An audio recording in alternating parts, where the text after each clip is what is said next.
देशासाठी सज्ज असलेली वाहतूक व्यवस्था उभारण्यासाठी ब्रिक्स देशांमधलं सहकार्य अधिक दृढ करण्याचं आवाहन केंद्रीय रस्ते वाहतूक आणि महामार्ग मंत्री नितीन गडकरी यांनी केलं आहे। ते आज नागपूरमध्ये ब्रिक्स परिवहन मंत्र्यांच्या तिसऱ्या बैठकीत अध्यक्षस्थानावरून बोलत होते।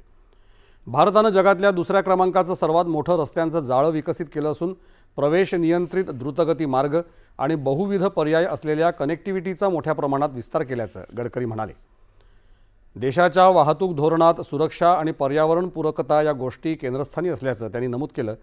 पायाभूत सुविधांसाठीचा निधी, वाहतूक कोंडी, प्रदूषण, रस्ते सुरक्षा यासारख्या आव्हानांवर सामूहिक उपायांची गरज व्यक्त करत ब्रिक्स देशांनी परस्पर सहकार्य करण्याचं आवाहन त्यांनी केलं।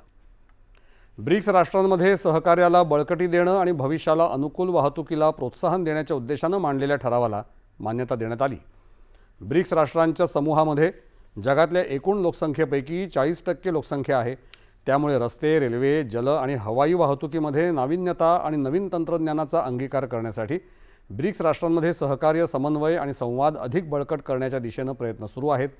त्या अनुषंगानं या बैठकीत वाहतूक क्षेत्राच्या भविष्यावर लक्ष केंद्रित करण्यात आलं आहे।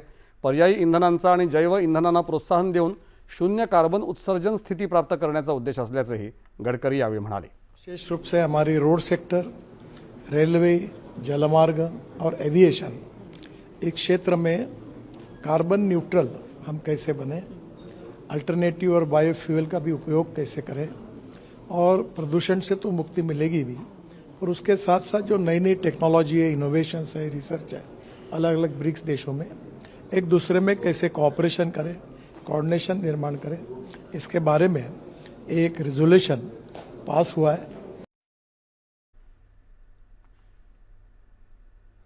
बोधगया ही गौतम बुद्ध